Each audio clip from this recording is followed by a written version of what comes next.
Hey everybody, so recently RK Gaming contacted me and they actually wanted to send me a keyboard for me to test. So today I'll be unboxing and reviewing the RK84 PRO from RK Gaming. Yes, it's another keyboard, don't at me. Thank you RK Gaming for sending me this keyboard, but don't worry, they did not pay me to say anything nice about it. But after using this keyboard for a week, this is actually not bad. But it's not the first keyboard I would recommend, more on that later.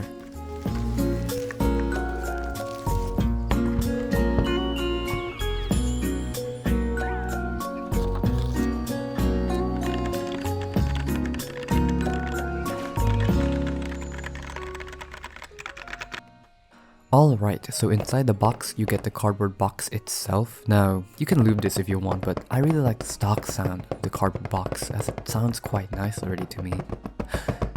Yeah. Oh, and you also get the keyboard, which is great, I guess.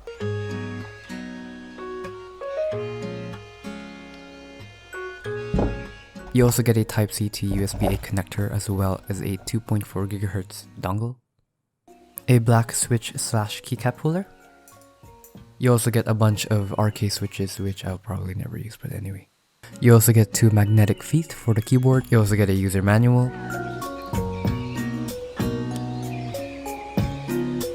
And finally you get, ooh, what's this? Oh, this is probably a thank you note from RK. They're such kind people, this is shipping documents, never mind. So first, let's take a look at the physical keyboard itself. This is the RK84 PRO. This is an 80% wireless mechanical keyboard. And if you see what I'm seeing, then yes, it does indeed look like a keyboard. What else do you want me to say? The keyboard itself looks pretty similar, or albeit identical, to the RK84. But what is particularly special about this RK84 PRO model is that the case is made of aluminum metal. The case comes in some sort of space gray color look to it, so if that's what you're into, then I don't know, congrats, I don't know what else to say to you. So looking at the physical profile of this keyboard, on the top you'll see the layout of the keyboard. Here you can see that the keyboard includes a function row as well as some function keys on the side. This is what the side profiles look like.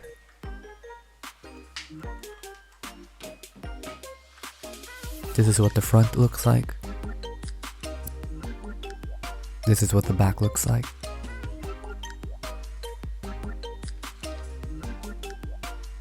And here is what the bottom looks like. To raise the keyboard, all you have to do is attach these magnetic feet onto the back of the keyboard like this, and voila, your keyboard is raised. Also at the bottom, there are 2 buttons, one for Bluetooth and the other one for turning on to the gigahertz dongle. This is also an RGB keyboard, so here are the RGB modes. Skip to this timestamp if you want to skip this.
The keycaps are ABS double shot keycaps, the same as the RK61 and every RK model. The print is quite inconsistent and the function symbols are sort of fading away, but other than that, it's pretty standard keycaps. As for the switches, this keyboard uses RK switches, which is a switch from RK themselves.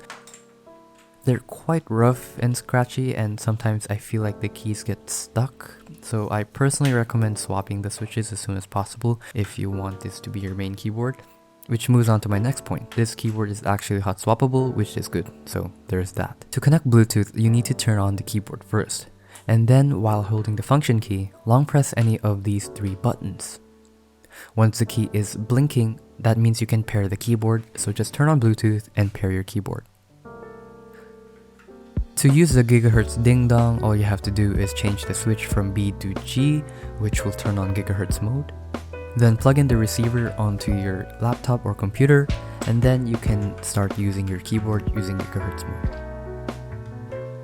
Now, one thing about this Pro version compared to the normal RK84 model is that this keyboard does not have 2 USB-A ports as well as a place to store the 2.4 GHz receiver.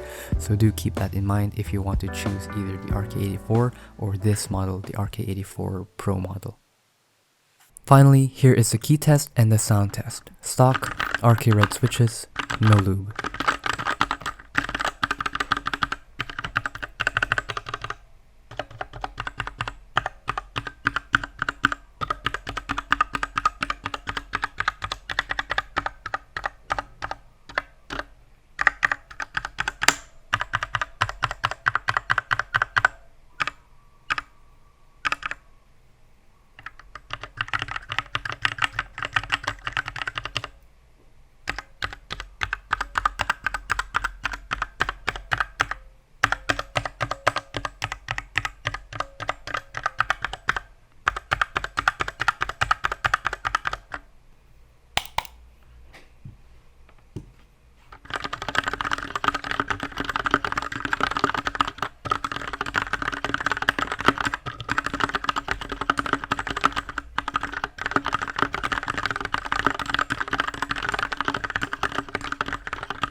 Now the verdict. Is this a worth it buy for you? Well, for $100, this is not a cheap keyboard. This is the same price as a Keychron K2, which is also a hot swappable wireless keyboard with an aluminum case. I would recommend this if you're planning to mod this on the spot and if you like the space gray sort of aluminum look to the keyboard. But other than that, yeah, thank you so much for watching. I hope you enjoyed today's video. And yeah, I hope to see you on my other videos. I'm so grateful for all of your support I've been getting these past few weeks. And hopefully we grow as a community. And that being said, thank you so much for watching. Expect to study with me soon. Thank you for watching. Oh, and don't forget to drink your water. Bye bye!